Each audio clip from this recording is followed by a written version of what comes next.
Louw was born in Pretoria, South Africa, and grew up on a farm in the shadow of the Megalith mountain range in central South Africa. He worked as a financial manager and troubleshooter in the corporate environments of South Africa and Zimbabwe. Louw owes a deep love and passion for Africa and her people. Having extensively traveled across the continent, his profound connection with Africa and its various tribes is evident in his writing. Nowadays, Louw is a devoted husband and a caring father to 4 children. Also writer, he recently published a book entitled Hello Tree in collaboration with Eurobox. He's our special guest today to present his literary work, so let's welcome him. Hi Louw, thank you for accepting our invitation. Hi Ginevra, thank you very much. So, how did you choose the baobab tree as the focal point of your narrative? What does it symbolize for you? Well, I'm not sure that I chose the baobab. I think the baobab rather chose me. I saw a baobab when I was very small boy for the first time, and for me, it was the epitome of Africa. It's got character, it's got strength, it's resilience, it's got patience, and it's got protection. I've spent many hours in and around a baobab tree. A baobab tree, I don't know if you're aware, it opens up its trunk as it grows older. So there's a cavity that you go inside it. You can actually walk into it.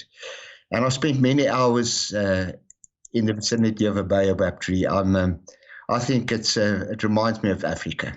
Okay, and what was the process in writing the book like? I mean, did you find it challenging or maybe cathartic?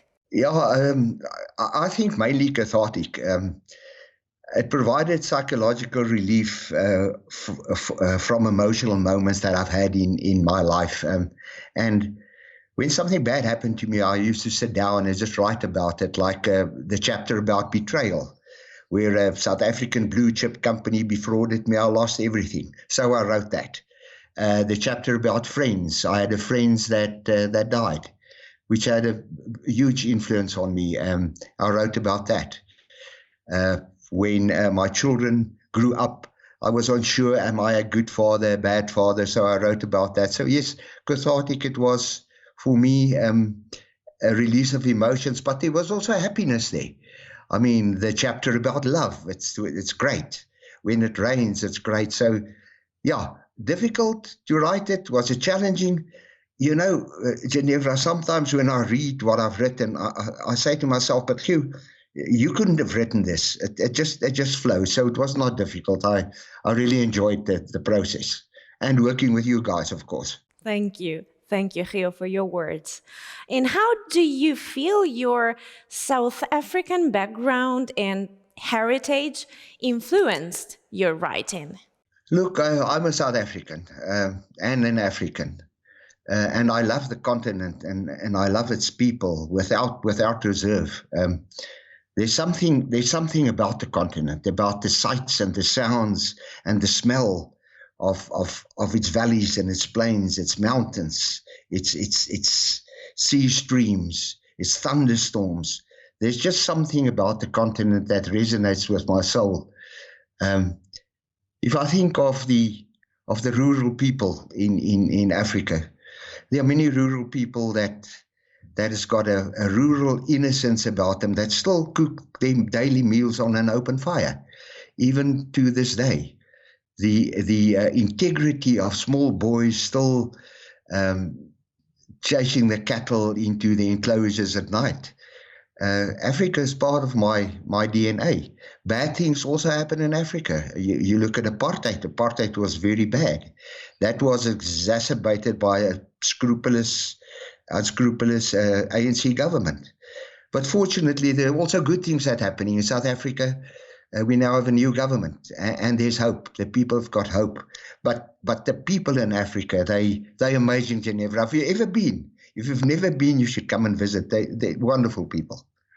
I would love to, after your words especially.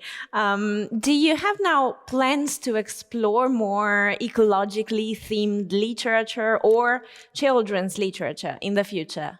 Yes, I'm glad you asked that question. Thank you. I'm busy with a book about a boy that can speak to the animals, animalesque, and he's dealing with everyday problems that the animals have that you and I don't think about. For example, how do you remove a hippo's tooth that's got toothache? Or an elephant that's got an ingrown toenail, or a giraffe with a sore throat.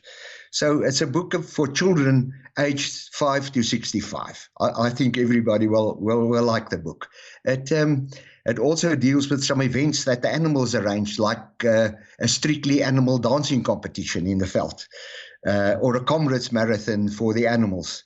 It's also some ecological lessons in there, because we've got many migrating birds coming to Africa. So when the animals heard about the melting of the snow, they decided to help the humans in fixing the hole in the bubble. So yeah, it's a fun book. I really like the book. I think it will make a great movie for children, a children's movie. So yes, I'm busy with that. I'm excited about that one as well. Well, I'm not a child anymore, clearly, but I look forward to reading more from you. Thank you again, Rio, for your time, for this chat, and we wish you best luck with your book.